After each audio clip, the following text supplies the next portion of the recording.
Damn it!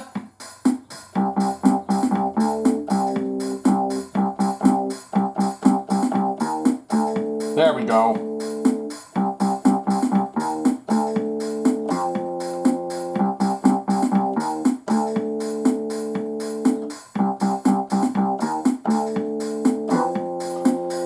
Left the city for another life to jive it all again.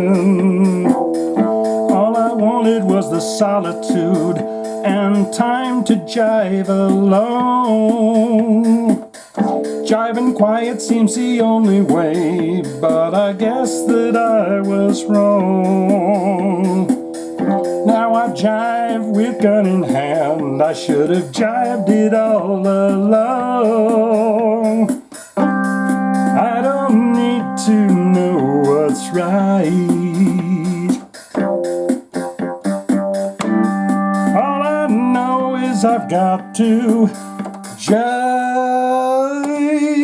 jive for freedom. Buy yourself a Diet Coke if you figured that one out. And I thought that one went pretty damn good. But get yourself a Diet Coke if you know what song I was doing. I'm going to tell you something. New wave of British heavy metal. That's the only secret I'm going to give you, baby cakes. What's going on, everybody? And welcome back to, is it episode 80? I have to tell you guys, you are the most, you guys got the tenacity, and you guys have just about the best taste in the whole wide world if you've managed to make it through 80 episodes of this, and here's to another 80 more. We're going to get right into it here. No, this is not the Grim Reaper. No, this is not, I mean, I guess he could play the, if you put a little white outfit on him, he could be God, sitting on a cloud somewhere. But it's not. It's the metal god. It's not the God and the sky god, but it's the metal god. It's Rob Halford, and he says that he's never been afraid of death. And I think this is a good topic here. I wanted to read up on this and find out what all the hubbub's above. We know that he had some prostate stuff there, but let's get into it. Into episode 80 of Jive Talkin with your best friend in the entire world, Shane Diablo. That's me. Judas Priest, Rob Halford. I've never been afraid of death. It doesn't bother me in the least.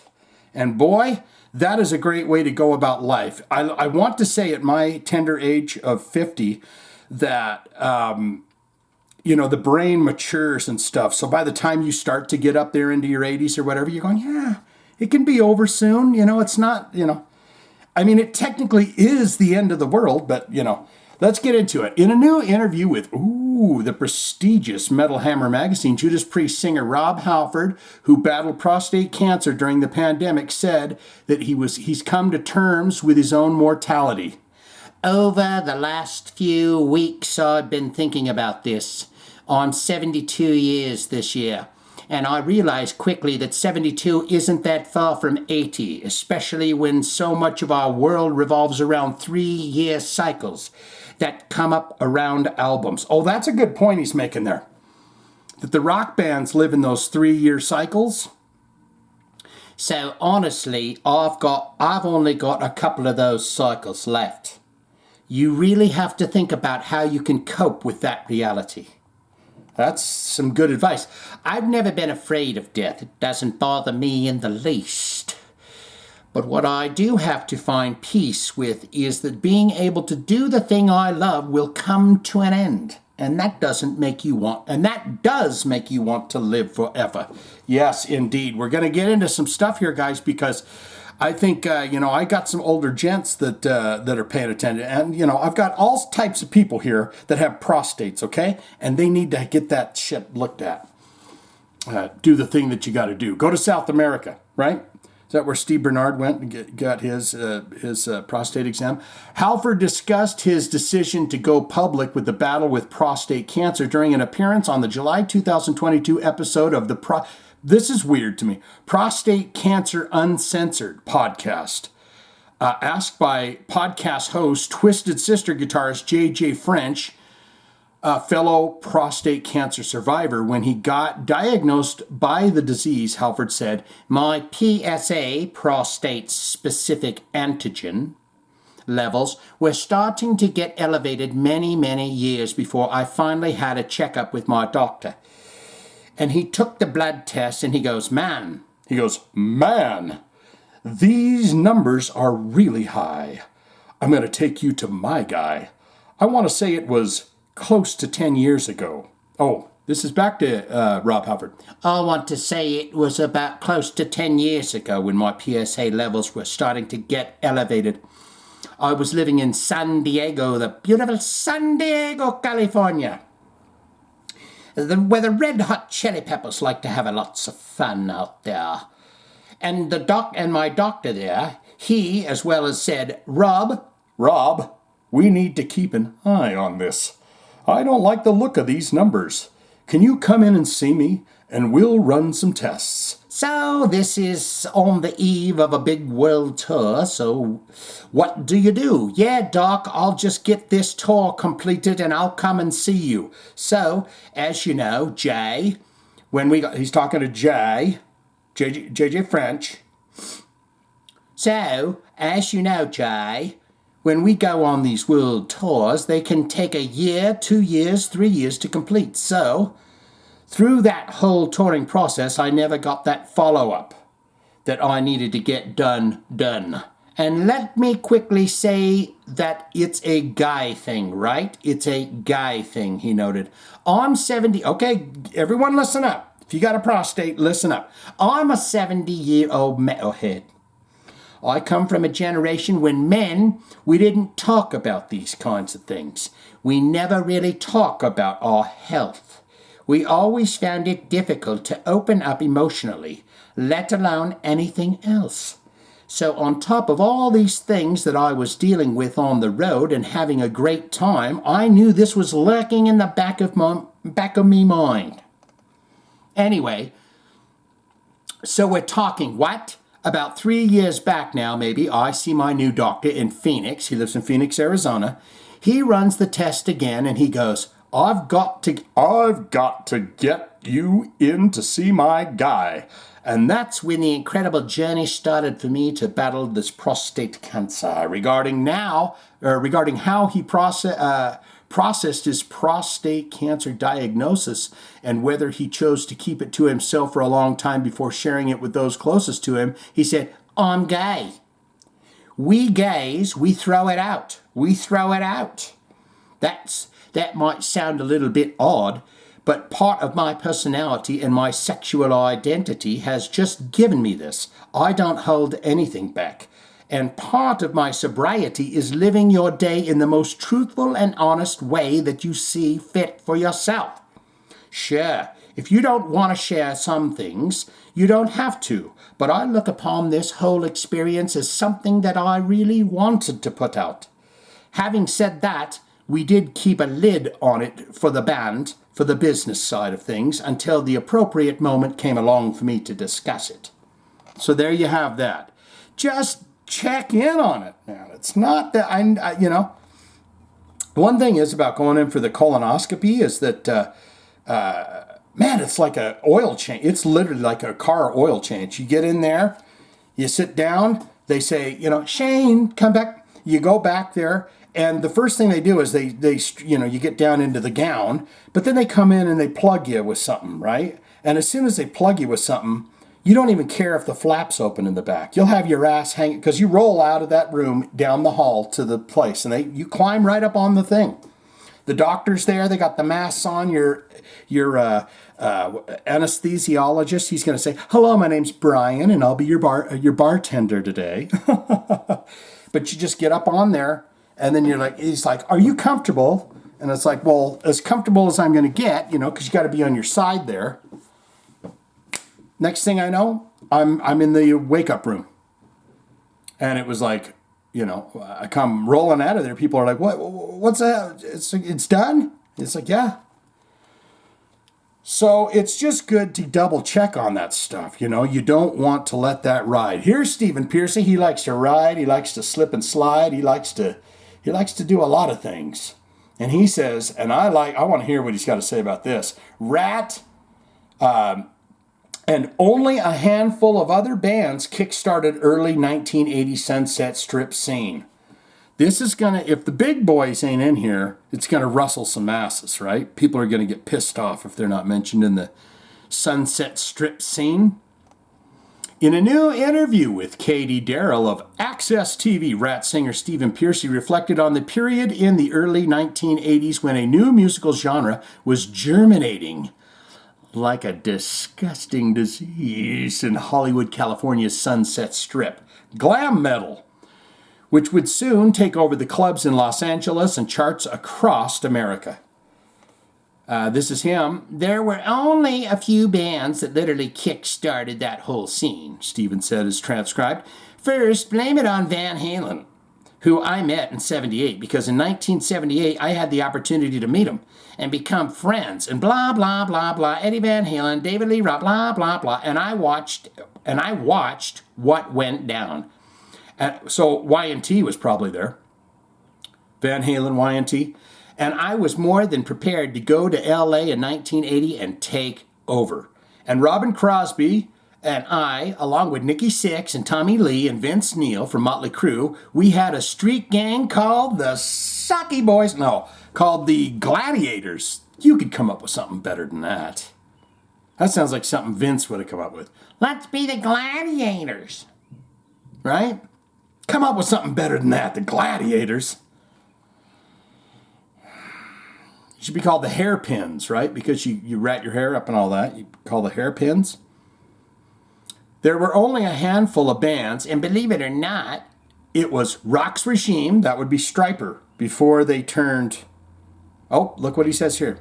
Look, Seaber says, who is now Stryper? It was Dante Fox, who is now Great White, and it was Wasp, Quiet Riot, Motley Crue, RATT. There was only a handful of us that really kick-started some things. Okay, what about Poison? Is that, they're not good?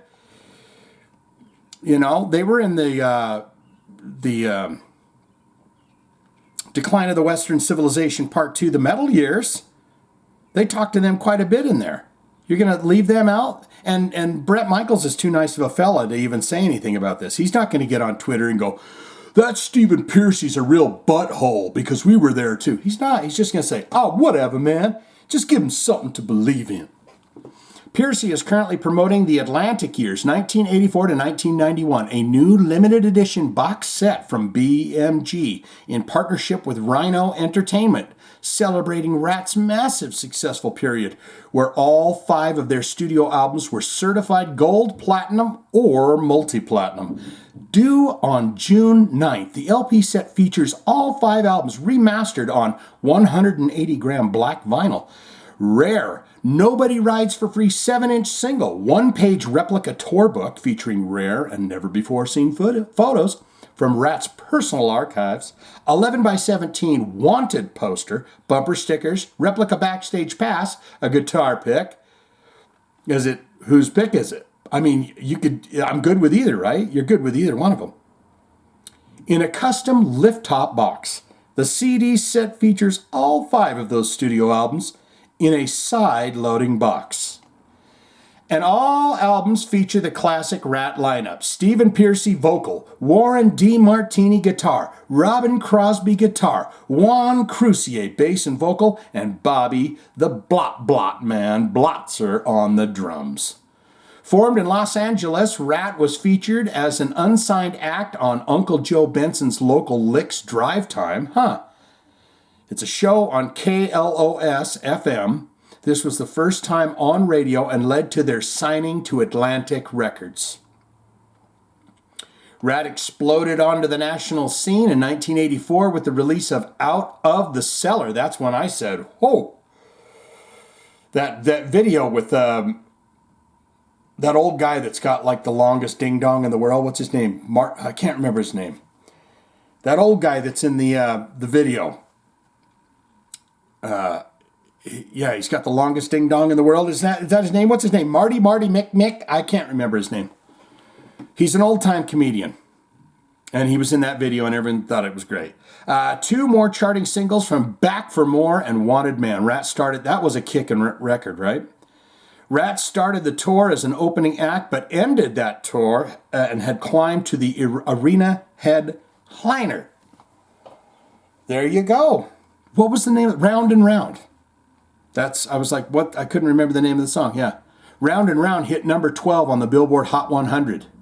Yeah. All right, guys. Pinhead here. I thought this was a story about Pinhead from Hellraiser, but it's not. It's this guy on Slipknot. But they part ways with Craig Jones. What number was he? Get down there in the comments and tell me. We got to find out what's going on. Clown says he's not going to go on this U.S. and Euro tour, right? He said he's sitting out on that. And then you got Chris Fenn talking about all the good times. Geez, I wish I was back. And now you got the keyboardist here, even though he's holding a cymbal. He quit. Let's find out what's going on here. Slipknot has parted ways with keyboardist Craig Jones. Earlier today, Wednesday, June 7th, the band released the following statement via social media to our fans. Slipknot is announcing that we have parted ways with Craig Jones. We wish Jones all the best for the future. Just for once, wouldn't you like him to say, we hope that he fails miserably? And, you know, just every band that they do that. It's like, we wish him nothing but failure the rest of his life. It's just this is a nice thing to say. We wish Jones all the best in the future. You're not going to make half the money you were making with us, but good luck. No reason was given for Jones' departure from Slipknot, and it's not clear if he will be replaced for the band's Spring-Summer 2023 tour, but I thought I did set eyes on something from Tiki Talk or something that said there was a mysterious masked figure on stage with them. This show may have happened just days. So we might have to look into that and make a video about it. If he will be replaced with the band's Spring-Summer 2023 tour, which is scheduled to kick off tonight at Nova Rock Festival in Austria. This might be the gig they're talking about, where there's a mysterious man on stage. Jones joined Slipknot in the early 1996, shortly after the band had finished the recording of its demo album, Mate, Feed, Kill, Repeat. He was initially brought in to replace Donnie Steele, one of the two original guitarists, though he quickly moved on to the role of sampling and keyboards following the departure of drummer Joey Jordison in 2013. Jones was the second longest serving member in the band. Oh.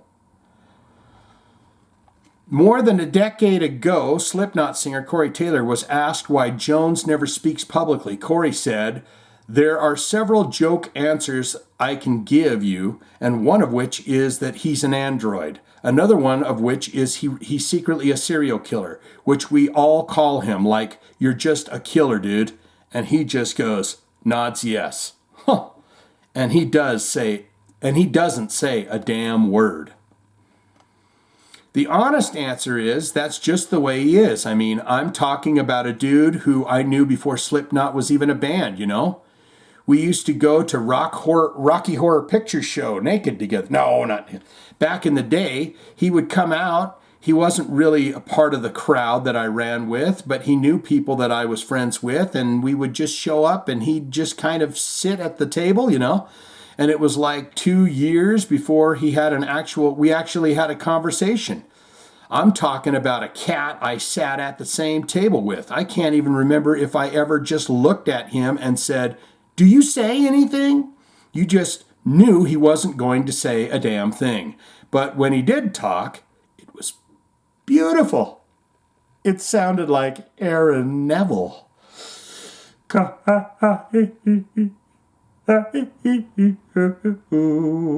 It was like it scared the hell out of you. Like he'd pipe up and be like, "That was a hell of a show. Jesus Christ, really? I didn't even know you were there." Oh, well, that's a nice thing for him to hear. Mr. Slipknot, Corey Taylor's going, "Oh shit, I didn't even realize you were on stage with us."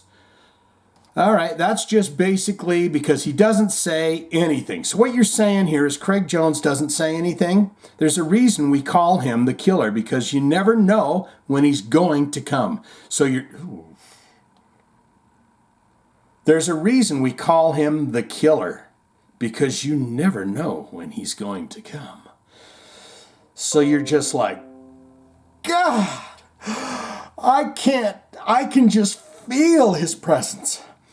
Without that mask, he'll just come out behind and he's strangely strong, okay? He's deceptively strong. He'll put you in a headlock that you weren't prepared for. I think you might be prepared for it, Corey. I'm pretty sure you're prepared for it. And you can't get out of it with these handcuffs on. You're like, get off me, Craig. I'm trying to get on a plane. That's true. It'd be right in the middle of the airport. He'll just take your hat and throw it and put me in one of those headlocks, and I'm like, I'm going to kick you right in the gooch, dude. Get off me.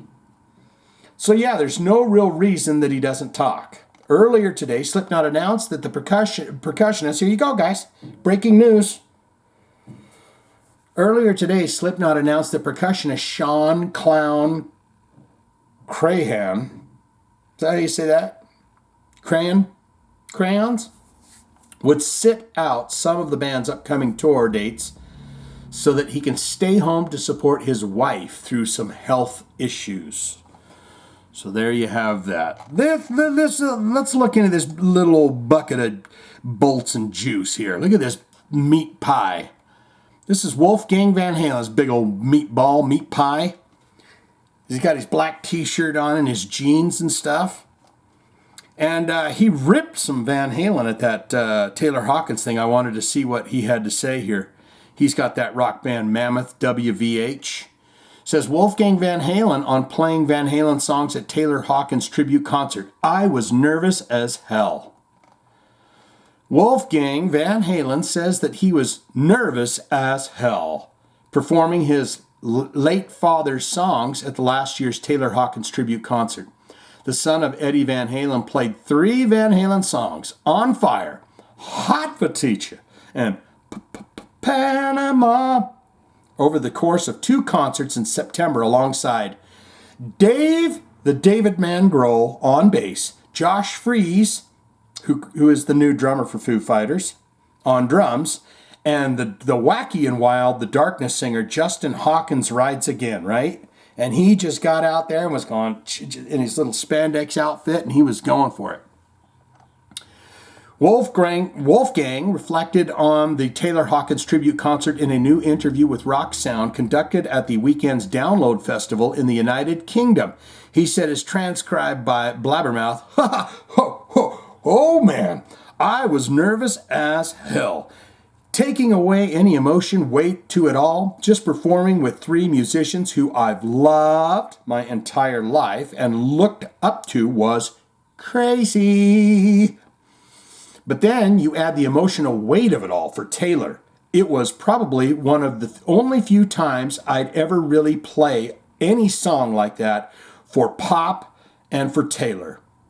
Yeah, just an insane thing that I'll never forget. So he's saying he don't want to do the good dang Van Halen songs.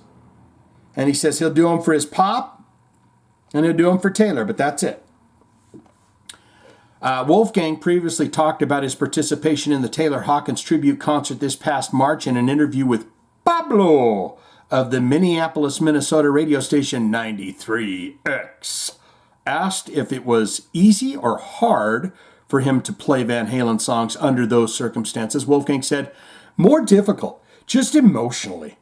I don't think people realize how much I don't listen to Van Halen anymore. It's a tough thing.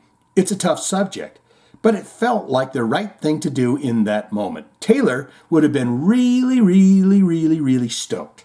For the one time I met him, he came to a Van Halen show in 2012. He was just the coolest, most friendly guy. He left such a huge impression on me. And he does. He's always smiling and he's happy and he's doing this. As for how he ended up taking part in the Taylor Hawkins tribute concert, Van Halen said, Dave Grohl texted me because we are friends and we have each other's phone numbers. We don't give them out to the news or anything else, but we can text each other anytime we want to. And he texted, and I thought I don't believe that it was him. I couldn't believe it was him, but then I looked where it said Dave, and I was like, oh, it is him. I had to hit up Foo Fighters guitarist Chris Shiflett because I just had done his podcast. I was like, hey, is somebody punking me? Where's Ashton Kutcher? Where is he at? Punking me? Or is this Dave? He was like, yeah, it's Dave. It is the Dave. You should hit him back. Ha, ha, ha, ha. Last October, Wolfgang told Guitar World that he didn't even know if he could emotionally handle playing the Van Halen songs live. I had a lot of conversations with Dave. What kind of sweetheart of a man he is, Wolfgang said. We talked a lot about it. Initially, he was like, what do you think? Would you be comfortable doing this? Initially, I didn't want to disappoint Dave Grohl because he's freaking Dave Grohl. And I was like, sure. And he was like, why don't you think about it and get back to me? And so I did, which was only 1 minute because it was Dave Grohl and now I had his phone number. Of course, I'm going to call him right back. I thought about it a little bit. It was like, you know what? If there was ever a time, this is it. I talked to him about it and I was just like, honest. I was like, I don't know if I could do this, but if I do, I need your support. I need you up there with me. I was like, whatever the incarnation of what it becomes, I need you there with me. And he was like, abso-freaking-tootly. Regarding the other musicians tasked with performing the Van Halen material at the Taylor Hawkins tribute concert, Wolfgang said, knowing that Josh was going to be there, I was like, oh, Josh Freese is one of the best drummers on the planet. Seeing the response of people saying who was on drums, it was like, dude, you've got to learn yourself something and realize that's Josh Freese. He literally played on fucking every single thing you've ever heard, ever. Yeah, he's pretty renowned studio drummer, but he's been with Nine Inch Nails and he's been with A Perfect Circle and now he's in Foo Fighters and he was with he did shows with Buckethead and I was pretty sure Justin could do it. Yeah, he's got that high falsetto voice. But then once we got there and he hit it, it was like, fuck, this is going to be amazing. It was really exciting. He is a sweetheart of a human. He's such a kind man. It was really special, man. It was real. Oh, I thought he said it was. He's a really special man, but it was really special, man. I'm super happy and proud with how everything came to be. According to Wolfgang, he and the other musicians only rehearsed less than a handful of times before the London concert on September 3rd. We rehearsed it a couple of times in LA with just Josh and Dave and I in one, and Wolfgang, and then we got there, I was going to say, and Wolfgang said, but I'm not going to do that. And then we got there and rehearsed one day with Justin. I believe in a thing I love. So all in all, we played each song maybe 5 or 6 times. It was really, really, really special. And Dave was right there next to me. He did not lie. He did not lie. Let's get into this. This old guy, Dave Brocky, whom I sat and drank beers with. Man, I'm going to tell you a story real quick, if you don't mind me telling you a quick story. So I was in a horror punk band, horror punk band for many, many, many years. Die, Monster, Die. All one word. It's on Spotify, everything. We played a show with Dave Brocky Experience, which is just the three of the dudes from Gore with no makeup and stuff like that. We opened for them. They were right up front the whole time enjoying our show because we had the monster mass and blood and everything. We fit with Gore perfectly. So afterwards, they're like, let's hang out. So we hang out. We're drinking pitcher after pitcher, enjoying it. And Dave Brocky's like, you know what, dude? I like you guys so damn much. I'm going to get a hold of so-and-so over at Metal Blade because I think I can get you guys on there. And then we're half drunk and we're freaking out. And he's like, and I think we'll get the Slave Pit to redo your costumes. Oh my God. Oh my God. Oh my God. Night ends. Over. Done. So a year or two flies by. No word from Dave. Or anything. And then all of a sudden, they're coming through. They're coming through town. And the promoter's like, well, we're going to put this band on because they're like, no locals, no local bands, no nothing. Well, we're going to put this band on there because we'll sell another 100, 150 tickets if we do it. Absolutely no. Who's the band? They ask. Die Monster Die. Put him on the bill. Put him on the bill. And God love that guy. He came right up to us, dressed in the nines, dressed in the Oderous Urungus stuff. He says, man, I really fucked with you guys that night, didn't I? I said, oh. I mean, he really got our dreams pumping and thumping there. And then but it was great of him to remember and go, I really messed with you guys that night, because we did buy all the beer, by the way. Anyways, real quick thing here. Oderous Urungus finally recorded performance to be made available on 10th anniversary edition of Battle Maximus record. Of course, I did a quick TikTok on this. 10 years have passed since the release of Gwar's masterwork known as Battle Maximus. That was recorded a tribute to the fallen scumdog Flatus Maximus, Corey Smoot, and was the last album recorded with vocalist Oderous Urungus, a.k.a. Dave Brockie, before he departed the planet Earth in 2014. In a celebration of the momentous occasion and to line their pockets with filthy liqueur, Gwar are pleased to announce the release of the 10th anniversary edition of Battle Maximus. In this addition to being completely remixed and remastered, this edition features the final recorded vocal performance of Oderous Urungus on the previously unreleased and never before heard song Tammy, Queen of Dirt, which is a fantastic name for a song. Maybe we should hold out until it goes to the streaming, and then we do it on the first listens. Along with the announcement that the band has released the remaster remix version of Falling. Listen to it below. Guitarist Balsac Jaws of Death says 10 years after its initial release, the wounds are just as fresh. The words that Oderous wrote as a tribute to his fallen scumdog brother, Flatus Maximus, gain new meaning when heard as the final lyrics he would ever sing. The song echoes in stereo through the twin holes that were left in our hearts by the absence of Oderous and Flatus. This new remix of Battle Maximus breathes new life into this album that demands to be considered as one of Gwar's greatest. Good times. So I guess did I mention? Yeah. So we played that show. I don't know if I spit that out or not. So we opened. It was I want to say it was Municipal Waste and Gwar and. Or it might have been the tour with Red Chord and Celtic Frost. But anyways, we got to open the show. He was wonderful. He was sweet and all of that. Let's get into your comments. By heavens to Betsy. It looks like we got a short stack here this time. Nice little 4-stack short stack. So we're going to get right into it. You got Ryan Wade here. Your intro song really came together by the end. I appreciate that never-ending story melody, even though I was too grossed out by the goofy look of that white beast back in the day.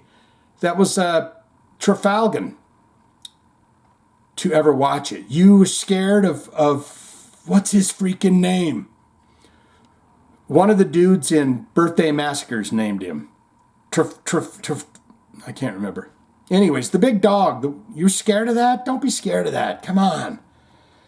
Nuno's conversation with Rick Beto on his channel. Is it Beto? Rick Beto on his channel is a must watch. He's all over the place but covers a lot of ground and ultimately comes across as funny, humble, and very likable. Yeah, he strikes me as a pretty down-to-earth kind of a guy. Hey, Mongolian beef seems to do pretty well, so why not a little Mongolian Rhapsody? I love Mongolian beef. Heard of a place called Cup Bop? Korean? Oh, God, it's good. It's good. Give you heartburn, gas, the shits, all of it, but it's worth it. Instead of selling all of Freddie's stuff, let's see, what does he say? Mongolian Rhapsody. Instead of selling all of Freddie's stuff, just turn the place into a museum. I agree. I would much rather visit there than ever step foot in Graceland. Yeah, even if it's her house, set the shit up, move out, get yourself a nice another big mansion, and then let the Paul Stanleys and Paul McCartneys and Paul Dianos and the Paul, Ankas and the Paul Schaefers of the world go and sit down there and enjoy, the ambiance. I would much rather visit there than ever step foot in Graceland. The only way I'd go in there, guys, and you know where I'm going to say, is if Elvis was still in there. And they're like, and the piece of resistance, the bathroom. And you open up and they got the velvet rope there so you can't go into the bathroom, but he's still lunging over the, he's still lunging into the toilet. And there he is. We've waxed him. We've formaldehyded him and everything. There he is. Everyone would go to Graceland for that.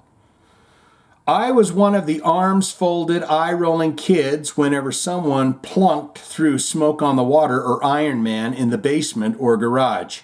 I was a drummer, but realized how fun guitar was when I learned how to play Patience, yeah, and Death Angels, A Room with a View. Zing, zing, zing, zing, zing, zing. Sitting at the window. What a beautiful song. You got some girls with that. If you sat down and played A Room with a View on the guitar and said, no, I wrote it, you're going to have a girlfriend for life. Still an amazing song, I agree. I will tune into the Kiss Meets the Phantom of the Park redubbing. I'd love to see if you goof on all the same parts as my friends and I always have. For example, Ace's stunt double, yeah.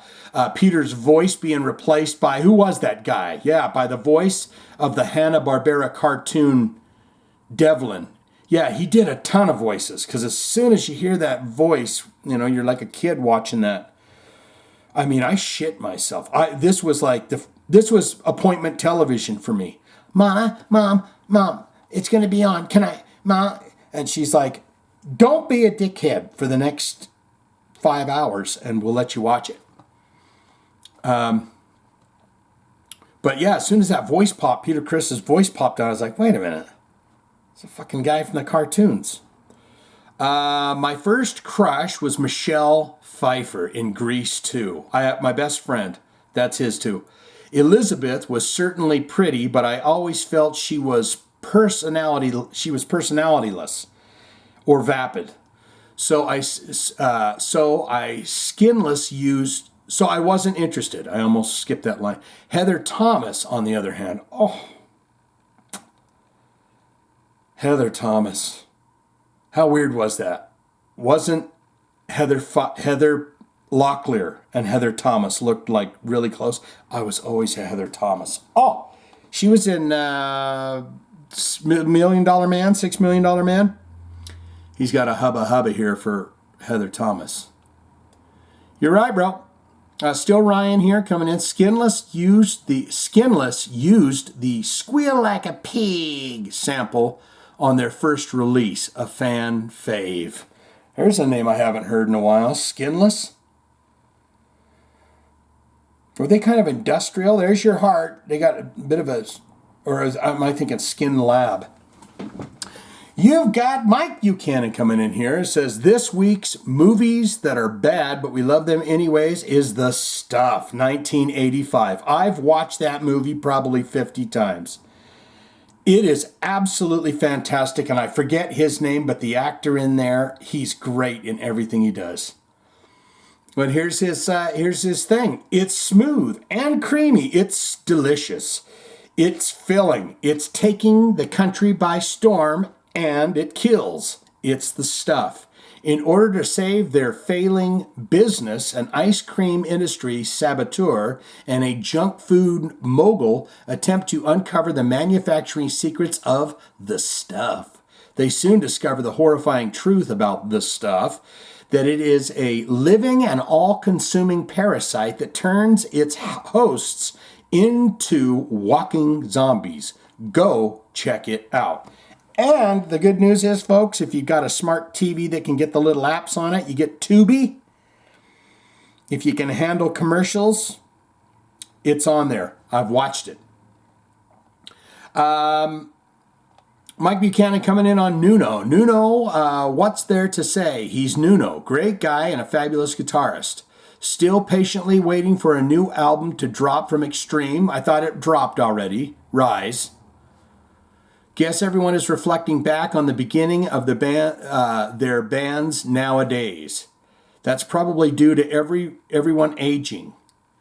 Would have been a fun time to have been around Sunset Strip in its heyday of metal music. Yeah. And there's an interesting article. What? Drinky, lemon lime drinky.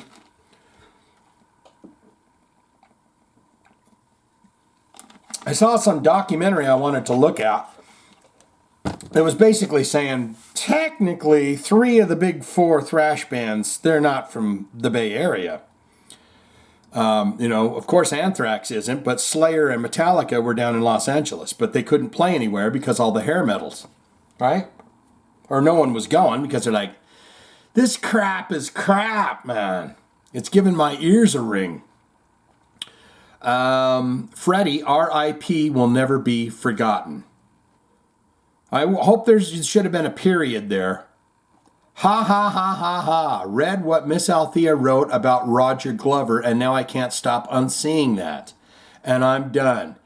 Is RATT ready to jump on the nostalgia wave too? Steven is not bad vocally these days, unlike another unnamed band we shall not talk about, not thinking they will ever get together again as there's some very bad blood among them. Who's the bad blood in RATT? Is it Bobby Blotzer? Or now, he's not even jamming with Juan anymore, is he? Stephen Pearcy? Still Mike Buchanan here. I have seen Troll 2, and yes, you are correct. Bad movie, but it's awesome nonetheless. I have not seen the documentary. I goofed the title. It's called Worst Best Movie. And when you watch it, it just breaks down so much because it was an Italian director, and I can't remember, but he's one of the famous Bloodline, but not any big names. But he filmed this in America, and so the dialogue's bad because he wanted, no, this is the way Americans talking, But I have seen Troll 2, yes. Yes. I have not seen the documentary. I will be on vacation, so I will not be around for Jive Talkin episode 80. So extra Jive Talkin jokes this week. All right, have fun. Get out there and do it. Here's the jokes. My wife caught me cross-dressing and said, it's over. So I packed her clothes and left. I asked my wife when her sister's birthday was. She said March 1st. So I walked around the room and asked again. Yeah, you had to do a little march. That sounds like something Stephen Wright would have come up with, right? A policeman spotted an elderly lady driving while knitting. Pull over, he said. No, it's a scarf, she replied. Ugh. My God, he's got a lot of jokes here, right? I burned 2,000 calories today. I left my food in the oven too long. Oh. Yeah, and that's about anything you put in the microwave is going to be about 2,000 calories. I'll tell you that right now. Sing along. Don't go baking my heart. I couldn't find it. Okay. Don't go baking my heart. I couldn't if I fried. There we go. There's the tune. Don't go baking my heart. I couldn't if I fried. Give me a couple more lines of that. Oh, honey, and bacon rolls. I asked the toy store clerk where the Arnold Schwarzenegger action figures were. She replied, I'll be back. As in, it's down, I'll be back. The first time I was someone's type, I was donating blood. Hey, quick question. If Post Malone cancels his tour, does this now make him a postpone Malone? Oh, that's good. Someone's got to tweet that out to him. He'd probably like that. I'm friends with 25 letters of the alphabet. I don't know why. Who's the coolest doctor in the hospital? The hip consultant. And finally, my dog's name is Minton. Today he ate my shuttlecock. Bad Minton. Oh. See you all around when I get back in 2 weeks. Canada, oh, Canada. He's going up there. Well, if you're any kind of good guy, what you'll do is you'll cancel you'll go to Canada, you cancel your vacation, you get some buckets and go put them fires out. That's what you'll do, all right? Say, honey, no more whatever it is you're going to do, hockey. You're going to go sap some trees for maple, for whatever it is, maple syrup. Miss Althea coming in. The Dumbstruck Fool says she is going to take over the episode this week. Nuno. Does he really need to use his last name anymore at this point? Good point. I think anyone well-read enough on rock would know who you're talking about if you said Nuno. I have no recollection of him performing on the Grammys with Sir Paul, but then again, I live under a rock. And when the last time I watched the Grammys, ? I live under a rock. And when was the last time I watched the Grammys? However, the bottom line is, and there is absolutely no denying, Nuno is very well respected, and I hope he holds that dear. Am I just a terrible goddamn reader? I'll tell you what, man. I got to go back to classes. What is that, 3rd grade? I show up there and start going, can you teach me to read again? Freddie Mercury, Miss Althea on Freddie Mercury and Bohemian Rhapsody. If the song had kept the original title he was considering, I have a feeling it would have not have become the monster cult classic hit that it became. Just saying. You're probably right. And Mike Buchanan was just going about what you said about Roger Glover. So here we go. On Roger Glover, Miss Althea says, I almost couldn't take the story seriously because I couldn't get past him looking like Willie Nelson in that photo. I will say, though, that I recently listened to a radio interview ex-Japan's Hide did about a year before he passed, where he talked about how he learned to play guitar as a young teenager. Of course, he was speaking in Japanese, and the clip was also subbed in Japanese, so I had to make use of Google Translate. She freaking loves them. She loves them. She's going to Google Translate everything. Not surprisingly, Smoke on the Water was one of his go-tos, to use your definition, with the basics. You're hearing him sing that classic.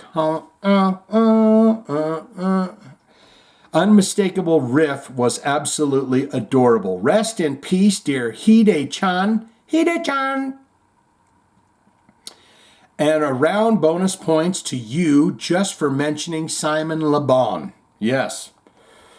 Miss Althea on RATT and the box set. Do we need it? Maybe not. But do I want it? Maybe so. Just love their music, period. I think I might listen to Out of the Cellar again. It's been years since I turned it on, but just put on the album and listen to that.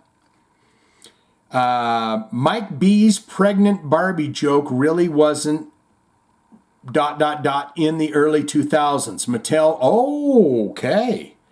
In the early 2000s, Mattel released a version of the Barbie's best friend, Midge, as pregnant. It was pulled from the market after too many complaints about the morality of it all, even though the Midge character was married. A whole story about it was on the back of the box, but I guess it was too laborious for consumers to read. Wow. I wonder how much one of those are going for now. Did somebody get on eBay and look up pregnant Midge? And make sure it's eBay. Don't get on, whatever websites, saucy, dirty, filthy that you get on. Pregnant Midge. Where is she? Where is she? Miss Althea on Dark Side of the Ring is a fantastic series. I watched all of them. I loved it. And rest in peace, the lovely Miss Elizabeth and the Macho Man. I always thought that it was I mean, I guess it was, but I always thought it was like some kind of, juicing heart thing. But was it, did he have a heart attack in the car? Spoiler alert, Macho Man Randy Savage died, but he was killed hitting a tree, right? But was it because he was having a heart attack? And didn't his wife die too? Or his girlfriend or whatever? She's going to go on. Den and I met them both once in the 90s when WCW did a pay-per-view in Baltimore. And they were very kind. That's... So I wonder if they were... So in the 90s, were they still... They might have been broken up by that time. Yeah, right? Because all that shenanigans happened with the WWF or whatever. It's the only real time period of wrestling that I know about is Andy the Giant and Hulk Hogan and Mr. T and all of that. Cyndi Lauper and all that. World Wrestling 3. That's where I'm at. Jolly Jake Lavelle coming in. Mongolian phrases for more than words to not let my hands be idle. I have no idea what that means. Jolly Jake, please explain Mongolian phrases for more than words to not let my hands be idle. He may have just cursed us all. I don't know what that means, but if some kind of demon witch jumps out of my closet tonight and tries to attack me while I'm naked, I'm blaming you. Let's see what we can do. We're going to do something off the cuff because I just, the big boss man came to town, and they always show up once a year so they can say, here's some pie charts and some graphs and stuff. They never talk about here's more money in your pocket. It's always how we can get more efficient and do things better. Let's see. Come on, baby cakes. Come on, honey child. Let's go. Oh. All right.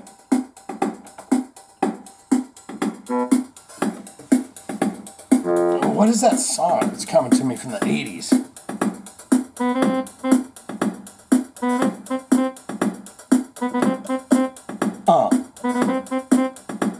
Yo, baby cakes, I'm glad you came. I'm glad you're here. I'm glad you stayed. Here we go. It's Jive Talkin news. Talk a little motherfucking heavy motherfucking news.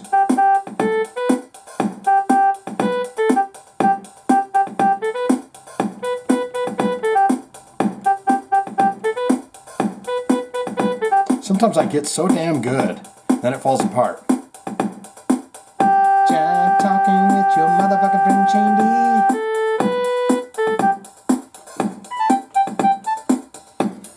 Come on, baby, come on, baby, come on, baby, come on, let's jive. Come on, baby, come on, baby, come on, motherfucker, come on, let's jive. Oh shit.